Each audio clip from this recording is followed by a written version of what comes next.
नमस्कार। आकाशवाणी से प्रस्तुत है समाचार संध्या।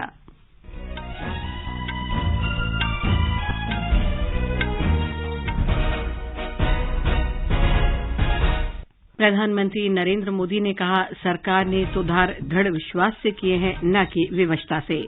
संसद के दोनों सदनों की संयुक्त बैठक में राष्ट्रपति द्रौपदी मुर्मू के अभिभाषण को दूरदर्शी बताया।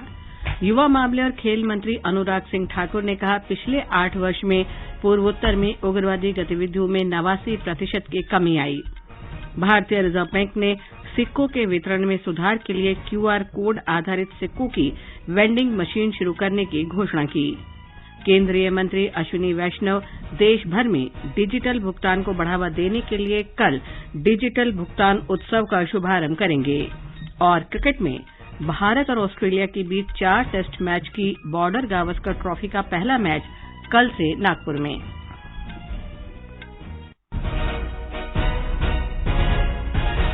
समाचार संध्या के साथ मैं लवली निगम। प्रधानमंत्री नरेंद्र मोदी ने कहा है कि उनकी सरकार ने राष्ट्रहित में कई निर्णय लिए हैं और अन्य देशों में भारत के प्रति सकारात्मकता है। उन्होंने कहा कि ये सुधार मजबूरी में नहीं बल्कि दृढ़ विश्वास से लिए गए हैं। उन्होंने इस बात पर प्रकाश डाला कि उनकी सरकार की प्राथमिकताएं वंचितों, गरीबों, आदिवासियों के कल्याण के लिए काम करना है। प्रधानमंत्री ने कहा कि हाल के वर्षों में देश की विश्वसनीयता, क्षमता और अवसरों में काफी वृद्धि होने के कारण दुनिया बड़ी उम्मीद और आशा के साथ भारत की ओर देख रही है। राष्ट्रपति द्रौपदी मुर्मू के अभिभाषण पर लोकसभा में चर्चा का जवाब देते हुए श्री मोदी ने राष्ट्रपति के अभिभाषण को दूरदर्शी बताया। उन्होंने कहा कि राष्ट्रपति ने देश को दिशा दी है और देश अब आत्मविश्वास और गर्व से भर गया है।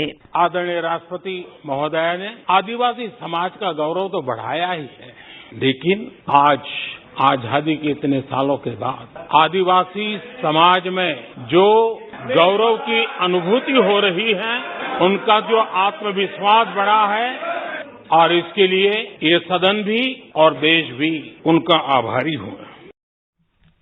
श्री मोदी ने कहा कि उन्होंने अपने जीवन का हर पल देश की जनता के लिए समर्पित किया है। उन्होंने कांग्रेस पर जमकर निशाना साधते हुए 2004 से 2014 को एक खोया हुआ दशक बताया। श्री मोदी ने कहा कि इस अवधि के दौरान कई घोटालों और आतंकवाद की घटनाओं ने देश को तबाह कर दिया था।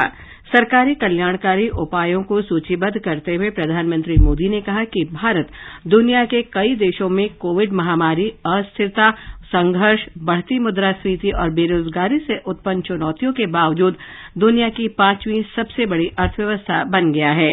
उन्होंने कहा कि भारत की G20 की अध्यक्षता देश के लिए गौरव का क्षण है। देश के बढ़ते डिजिटल बुनियादी ढांचे और तकनीकी कौशल पर श्री मोदी ने कहा कि भारत एक विनिर्माण केंद्र के रूप में उभर रहा है। आज भारत का डिजिटल इंफ्रास्ट्रक्चर, जिस तेजी से डिजिटल इंफ्रास्ट्रक्चर ने अपनी ताकत दिखाई, एक आधुनिकता की तरफ बदलाव किया है, पूरा विश्व इसका अध्ययन कर रहा है। मैं पिछले दिनों G20 समिट में बाली में था। डिजिटल इंडिया की चारों तरफ वाहवाही हो रही थी और बहुत क्यूरियोसिटी थी कि देश कैसे कर रहा है। श्री मोदी ने कहा कि देश दुनिया की तीसरी सबसे बड़ी स्टार्टअप व्यवस्था के रूप में उभरा है और यहां 90,000 से अधिक स्टार्टअप हैं। उन्होंने कहा कि देश ने मोबाइल निर्माण, घरेलू हवाई यात्रा, ऊर्जा खपत, नवीकरणीय ऊर्जा और खेल सहित विभिन्न क्षेत्रों में शानदार विकास किया है।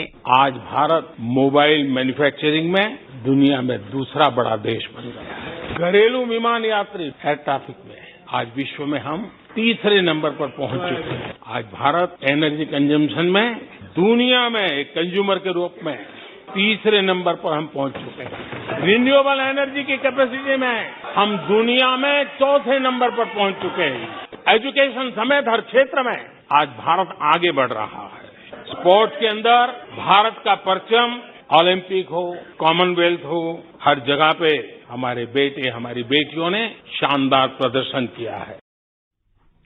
प्रधानमंत्री ने राष्ट्रपति के अभिभाषण को दूरदर्शी बताते हुए कहा कि इससे देश को दिशा मिली है और देश अब आत्मविश्वास और गर्व से भर गया है। इससे पहले प्रधानमंत्री ने भाषण के दौरान कांग्रेस सदस्यों ने सदन से कुछ देर के लिए वॉकआउट किया। इसके बाद सदन ने राष्ट्रपति के अभिभाषण पर धन्यवाद प्रस्ताव को ध्वनिमत से स्वीकार कर लिया। ये समाचार हमारी वेबसाइट newsonair.com/hindi और हमारे mobile app news on AIR पर भी उपलब्ध हैं।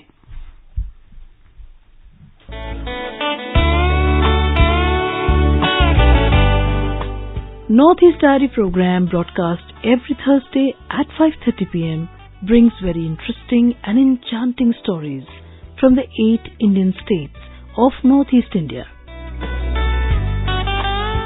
Northeast Diary this week, on the 9th of February 2023, brings an exclusive interview with the Gangtok-based environmentalist and organic farmer Dr. Ghanshyam Sharma. Looking forward to seeing you there.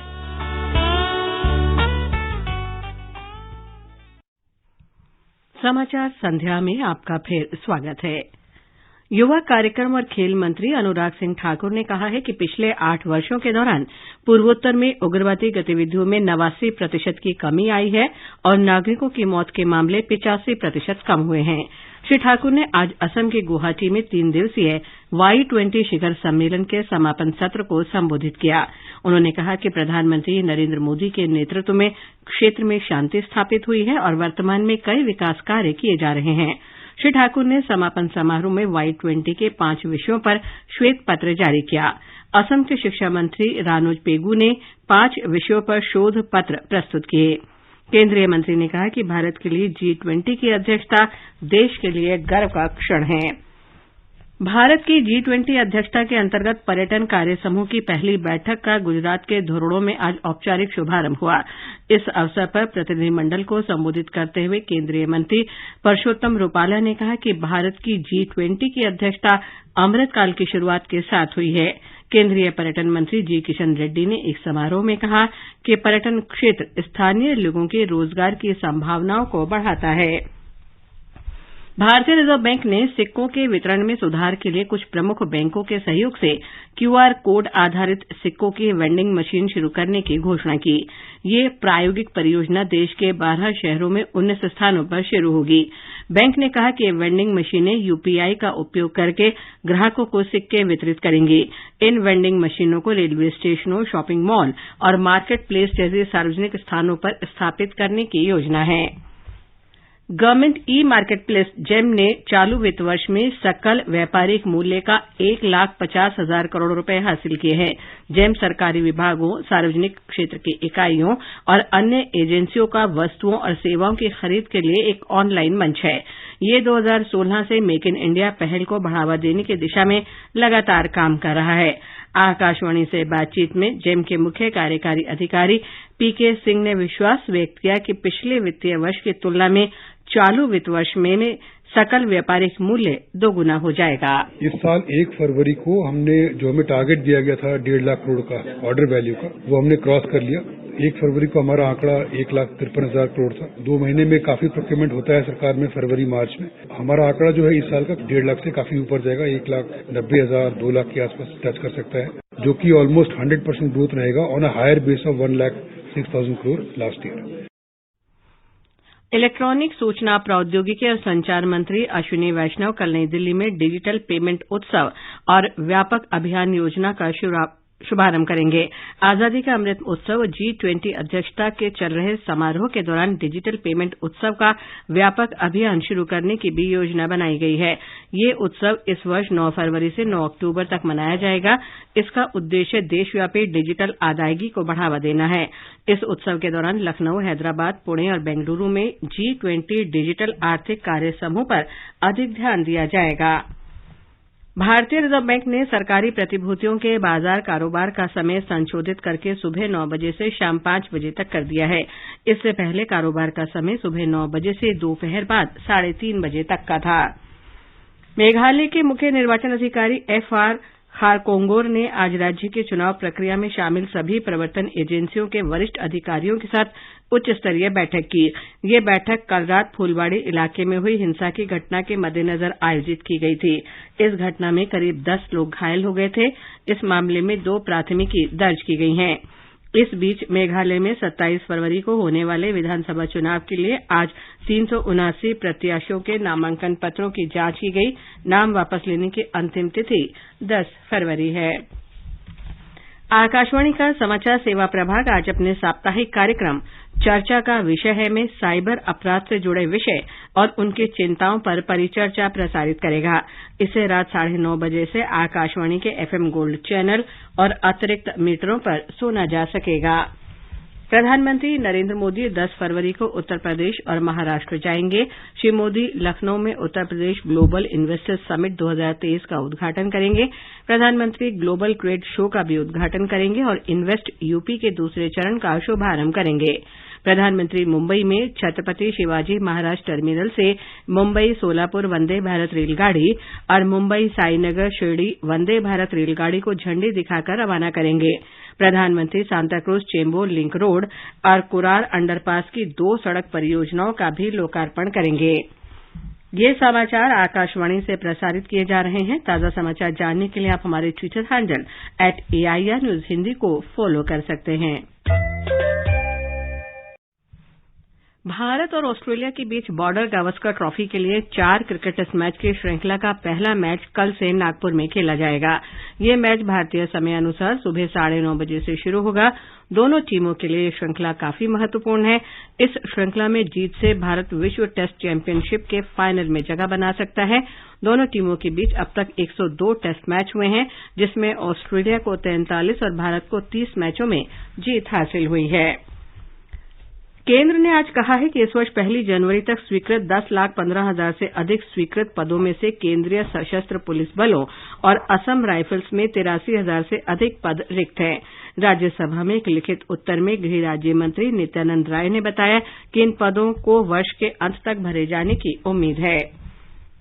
तुर्की और Syria में भूकंप से मरने वालों की संख्या 11,200 से अधिक हो गई है। तुर्की के राष्ट्रपति रिसेप तैयब एर्दोआन ने कहा सोमवार को आए विनाशकारी भूकंप से मरने वालों की संख्या 8,754 हो गई है।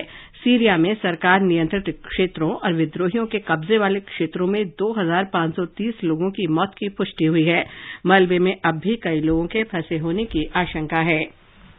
विदेश मंत्री डॉक्टर सुब्रमण्यम जयशंकर ने कहा है कि भारत ऑपरेशन दोस्त के अंतर्गत तुर्की और सीरिया में खोज और बचाव दल, एक फील्ड अस्पताल, दवाएं और उपकरण भेज रहा है। उन्होंने कहा कि भारतीय राष्ट्रीय आपदा मोचन बल की टीमों ने गंजियाटेप पहुंचकर खोज और बचाव अभियान शुरू कर दिया है। भारत ने भूकंप प्रभावित तुर्की को मानवीय सहायता के रूप में राहत सामग्री, उपकरण और कर्मियों को लेकर 4 C-17 विमान भेजे हैं। राष्ट्रपति द्रौपदी मुर्मू कल गुरुग्राम में ओम शांति रिट्रीट सेंटर का दौरा करेंगी। वे वहां मूल्य आधारित समाज की नींव के रूप में महिलाएं विषय पर आयोजित राष्ट्रीय सम्मेलन का उद्घाटन करेंगी। इसके अलावा वे परिवार को सशक्त बनाना जागरूकता अभियान की भी शुरूआत करेंगी। सूचना और प्रसारण राज्य मंत्री डॉक्टर एल मुरुगन कल से श्रीलंका की यात्रा पर जा रहे हैं। डॉक्टर मुरुगन यात्रा के दौरान भारत सरकार के अनुदान से निर्मित जाफना सांस्कृतिक केंद्र का लोकार्पण करेंगे। प्रधानमंत्री ने मार्च 2015 में इस केंद्र का शिलान्यास किया था। और अब आर्थिक जगत की खबरों के साथ हैं विशाल शर्मा। बॉम्बे स्टॉक एक्सचेंज का सेंसेक्स आज 378 अंक बढ़कर 60,664 पर बंद हुआ। नेशनल स्टॉक एक्सचेंज का निफ्टी भी 150 अंक की वृद्धि से 17,872 दर्ज हुआ। विदेशी मुद्रा बाजार में रुपया 21 पैसे मजबूत होकर 82 रुपये 50 पैसे प्रति डॉलर के स्तर पर बंद हुआ और अंतर्राष्ट्रीय बाजार में ब्रेंट कच्चे तेल की कीमतें $84.60 प्रति बैरल के आसपास रहीं। आकाशवाणी समाचार के लिए विशाल शर्मा। दूरदर्शन के राष्ट्रीय चैनल पर 11 फरवरी से दोपहर 1 बजे से शनिवार और रविवार को स्वराज धारावाहिक का प्रसारण किया जाएगा। गृहमंत्री अमित शाह ने इस श्रृंखला की पिछले वर्ष 5 अगस्त को शुरूआत की थी। अंत में मुख्य समाचार एक बार फिर। प्रधानमंत्री नरेंद्र मोदी ने कहा है सरकार ने सुधार दृढ़ विश्वास से किए हैं, न कि विवशता से। संसद के दोनों सदनों की संयुक्त बैठक में राष्ट्रपति द्रौपदी मुर्मू के अभिभाषण को दूरदर्शी बताया। युवा मामले और खेल मंत्री अनुराग सिंह ठाकुर ने कहा पिछले 8 वर्ष में पूर्वोत्तर में उग्रवादी गतिविधियों में 89% की कमी आई। भारतीय रिजर्व बैंक ने सिक्कों के वितरण में सुधार के लिए QR कोड आधारित सिक्कों के वेंडिंग मशीन शुरू करने की घोषणा की। केंद्रीय मंत्री अश्विनी वैष्णव देश भर में डिजिटल भुगतान को बढ़ावा देने के लिए कल डिजिटल भुगतान उत्सव का शुभारंभ करेंगे। इसके साथ ही समाचार संध्या का ये अंक समाप्त हुआ। नमस्कार।